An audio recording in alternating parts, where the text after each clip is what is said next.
ay talaga namang primera klase ng una.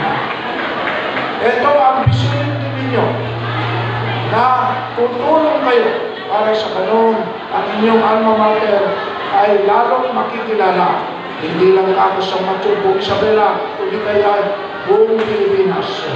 Bilang estudyante, pagkambisyon din kayo. At sumali kayo sa mga patimpala, halimbawa, ng katalinuhan. Kanya, bawat salihan ninyo, halimbawa, math quiz, science quiz, o anumang contest sa patimpalak na ino-sponsoran ng DepEd ay may langit na nanalo at nagcha-champion na taga sa Ulungan National High School ay doon nakakatulong ka sa pagsikat ng iyong alma mater. Hindi lang sa katalinuhan ng patimpalak. Sumali rin kayo sa mga patimpalak ng kagandahan sapagkat napakagandang balita yan kung sakali. Ngayong nag-isang na tiyo, halimbawa, ay alumni ng Salinuhan National High School. Ngayong nag-Miss Isabela, halimbawa, ay graduate ng Salinuhan National High School. Hindi posibleng mangyari yan sapagkat kung mapambisyon ka, basta yung ambisyon mo o panaginip ay gawan mo ng plano. Yung pangarap ay makakamtan. Pero hindi basta pangarap o panaginip pa. Yung pangarap mo, gawa mo ng plano, at yung plano mo, paano mo matupad yung pangarap mo, ay isa sa patukaran mo at makakamtan mo. Yan lang po ang buhay ng tao. Hindi pwede ang tatamad-tamad, hindi pwede ang puro lang panaginip. Kung may panaginip ka, uulitin mo, gawa mo ng plano yung panaginip mo para sa gano'n makakamtan mo. Kung gusto mo mag-person honor, halimbawa Victoria, makakamtan mo yan. Pero hindi pwede na gusto mo Victoria na kamo, pero tamad ka naman mag-aral, hindi ka naman umapasa sa examen, ay hindi mangyayari. Para mangyari na ikaw ay honoran, mag-aral ng mabuti. Yan, kailangan nakapokus sa pag-aaral. So, yan po ang ibig sabihin ng inyong tema. At naniniwala ko, siguro nung una, noong 1968, ang estudyante lang dito ay siyam yata. Kayong mga buhay na noong 1968. 11 lang. Ngayon ay ilan na. Ilan na po ang estudyante. Ngayon po.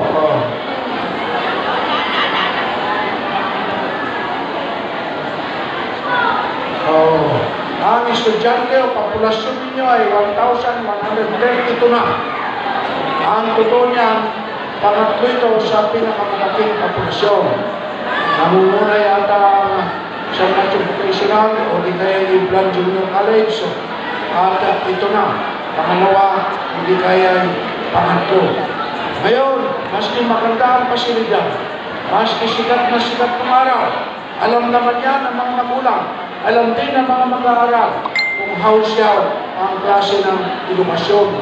Meron isang matandang education institution dito sa Matyo.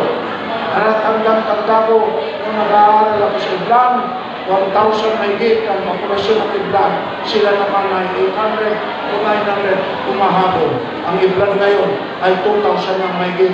Yung umahabol noon ay 200 na lang yata. Ang estudyante nila o nila'y 300. Anong ibig sabihin na? Pero ang Salinuhan National High School na kumpisa sa 11. Ngayon ay 1,332 na. At parami pa ng parami. At ikaw naman ang magulang, hindi ka naman mag-enroll o mag-aaral ng anak ko rito kung wala kang tiwala sa sistema ng edukasyon dito, kung wala kang tiwala sa pamumuno ng principal at sa mga guro na nagtuturo dito. So, congratulations sa Salinuhan National High School. Happy birthday. Happy 57th year anniversary. At sana sa darating na taon ay makamtan ninyo ang karagdagang pagtagumpay hanggang sa yung sabi ko nga, ang Salinungan National High School ay magiging pinakasikat na high school sa San Pancho, ay sa buong Isabela. Medyo nahuli po ako ng dating dahil ako, sunod-sunod po ang mga meeting, ang mga bisita natin kanina, may taga-DPWH, at uumpisaan na yung mga katamot-tamot na project na aking ni-request kay Congressman Ian Purdin. At hindi ko matandaan, wala na yata dito sa Linungan dahil matatapos naman yung inyong saan ba yung 10 million school building. Ito at yung sa Eastern Alor naman, ay katatapos din yung overcourt. Bagamat, alam naman ninyo na hanggat pwede at kailangan pa ng barangay sa Linungan o di kaya eskwelahan sa barangay sa Linungan ay pina-priority ko naman at taon-taon naman lagi may dumarating dito na project. Hindi lang sa infrastructure project tayo nakikialam o di kaya hindi lang mga physical. Ay, napatingin ako dito. Diyos ko, papalitan mo naman yata yan. Ibang klase ang yero ninyo. Ano ba yung yero niyan, Apo Kapitan? Mukhang kuldurin na naman yan. Hindi naman. Luma lang. Ay, pwede pa. At hindi lang naman yan mga infrastructure tinitignan natin dahil ang katotohanan ang administrasyon kapa ay bukod sa ang priority natin ay magsasaka o agrikultura sapagkat tayo naman ay nakadepende sa agrikulture. 90% sa populasyon ng San Mateo nakadepende sa agrikultura. Sumusunod yan na ang priority natin siyempre at kinakailangan sa kasuhin at magpabayaan ay edukasyon. Dahil naniniwala tayo kasama si Jose Rizal na kung ang mga citizen, mga tao, mga bata at mga estudyante ay may pinag-aralan, makakatulong sila sa pag-unlad ng bayan. Pero mas graduate, halimbawa, kung bulok naman ang sistema ng eskwelahan ay wala rin mangyayari. Kanya, tinitignan natin, bukod sa infrastructure na alalay sa mga eskwelahan, ay tinitignan din po natin ang karapatan, kapakanan at pribilehyo ng mga teacher mismo. Bihira sa Isabela, ang mayor at dito sa Pacho, ewan ko kung may gumawa na. Pero ako, ginagawa ko, ano po yun? Yung localization na tinatawag na San Mateo is for San Mateo. Hindi ako pumapayak na yung isang pwesto sa depende ay mapupunuan ng isang taga-Alicia, Ramon, o Kapatuan, o Itugaw kung nalampasan niya yung isang taga-San Mateo. Basta kwalipikado yung taga-San Mateo kung lumaban sa isang pwesto ay inilalaban ko rin na siya dapat ang makakuha. Pero siyempre, kung walang kwalipikado ay natural, welcome din ng mga kapatid natin na taga-ibang bayan. Hindi lang po yun, pati naman ang mga sabihin na natin parang personal na pangangailangan ng DepEd ay umaalalay tayo. Halimbawa, may activity sila, mayroong Christmas party o Teacher's Day ay pinupunduhan natin yan ng million day. Maging masaya lang ang celebration ng mga teacher sa tuwing Teacher's Day. At sa mga estudyante at sa mga magulang, hindi rin po tayo nagpabaya. Mula ng abang mayor, 5 taon na ito, na ginagawa natin na ang mga kontribusyon ng mga bata sa eskwelahan ay hindi na obligasyon ng mga magulang na magbayad. Ang mandatory fees o di kaya legal fees sapagkat yan, kinuha ko na sa inyong mga balikat ng mga magulang at inilagay ko sa aking mga balikat. Kanya, LGU na ang nagbabayad ng kontribusyon ninyo mula kindergarten hanggang grade 1. At yung mga mandatory fees ninyo ay nabayaran na namin dito sa school din nito. At sa March 23 ay ibibigay naman natin yung konting alalay sa mga college student na 1,000 per semester.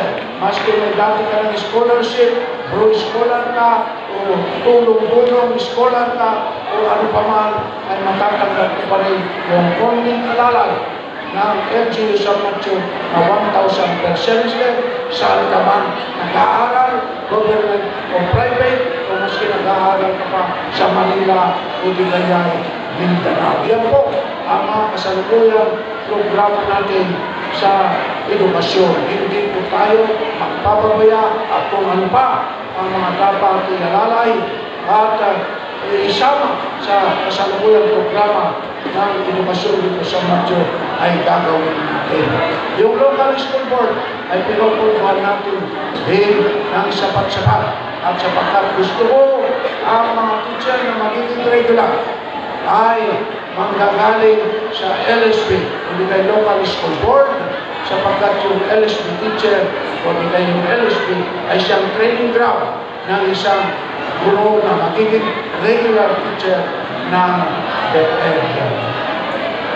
So, inuulit ko, happy birthday, at ngayong araw nga ay meron pa pala kayong mga kompetisyon, hindi ko masyado na-review ito. Yung iba, dito ko na lang naalaman, meron pa kayong parapol. Ang tanong ko lang ay nagbigay na ba ang munisipyo ng principal?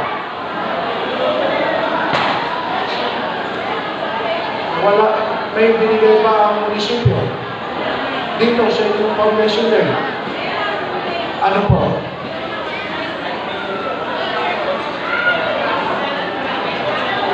Hindi. Iba yung munisipyo, iba yung mga grupo ka.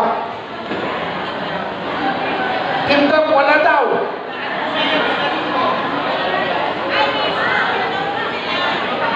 O yan, nandito na kayo. Yung mga private chat sa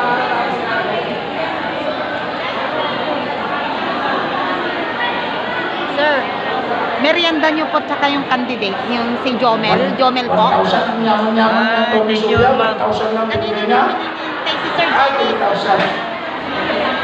Eh, munisipyo, anong biga? Eh, hindi kayo humingi. O, kasalanan nyo. Bagaman sa grupong GAPA, totoo yun, kung kontribusyon sila, dinagdagan naman namin ng konti ni Mayora. Sorry, sayang yun sa munisipyo. Wala namang masesero. Kung lumapit kayo sa munisipyo, sayang, barangay man, ang pinagdayan, hindi ka eskwelahan, ay meron.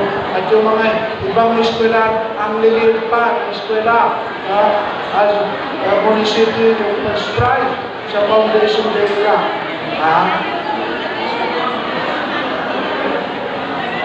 Ay, iba yan. Additional canopy. Iba naman itong mga kwalito, parang social educational activity mga ito. Huwag yung kalimutan yan. Happy birthday to you. Happy birthday.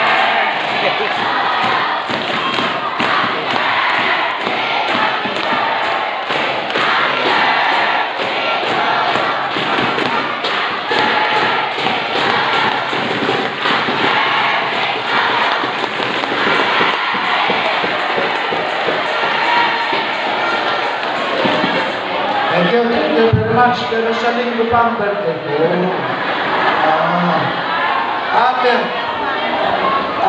Parang venue ng celebration ay sa La Perfecta Convention Center sa Taramuangan Norte.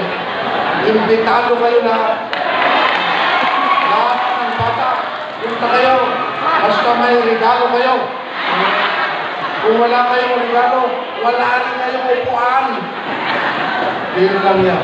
Everybody is welcome. So, ang gawin na lang natin dito, hindi ko naman alam, akala ko may galing sa munisipyo. So, personal ko na lang, magdadagdag na lang kung ano ang gagawin ninyo, ang papremyo, ang parapol, o pang-token sa mga mananalo sa Mr. and Miss King at saka Mr. and Miss Ambassador. Pagpasensya na konting nakayanan, at dadagdagan ko na lang po yung binigay ng Grupo Cup sa kanyang mayora ng 10,000. Pati po po, principal. Okay po. After my talk, papalik po agad ako sa munisipyo. Marami pa po nakihintay doon. Sige, continue. Pero yung pagkain, hindi ko na may hintay. Ipadala nyo na lang. Okay. Biro lang yan. Okay? Muli, sa Linungan National High School, happy 57th founding anniversary. Happy birthday. May God bless you all.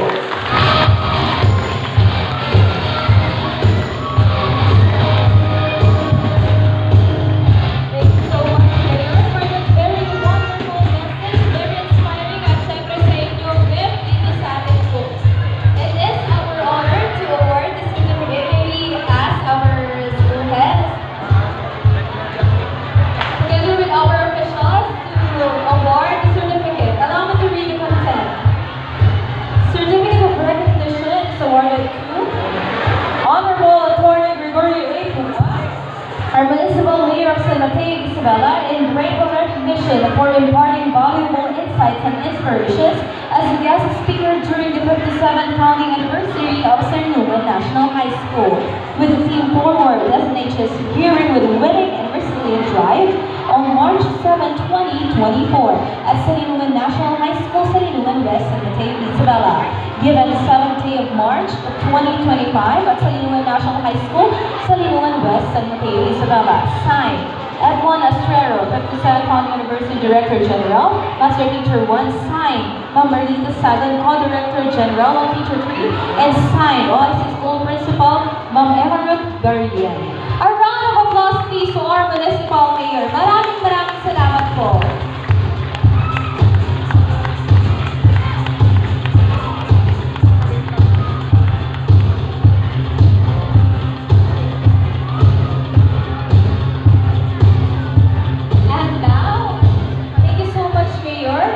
Thank you so much, Mayor. Thank you so much, Team GAP. Let us now witness the inauguration of the new building.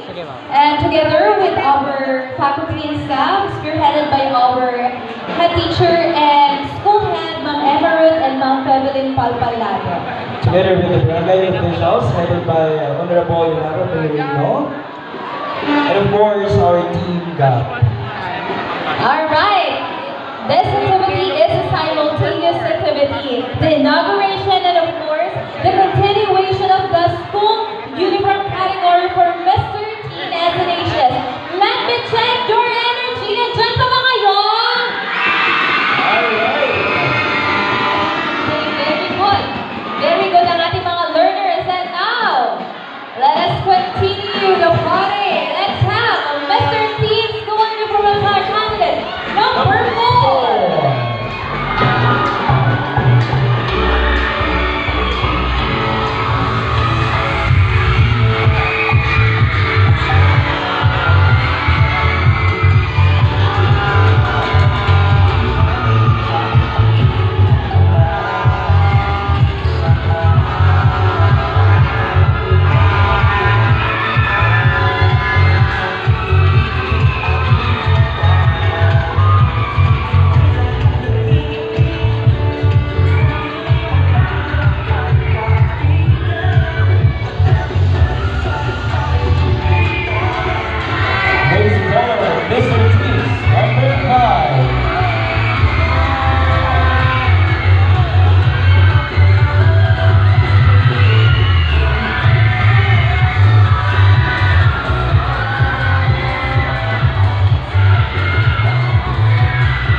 And now, please welcome our guest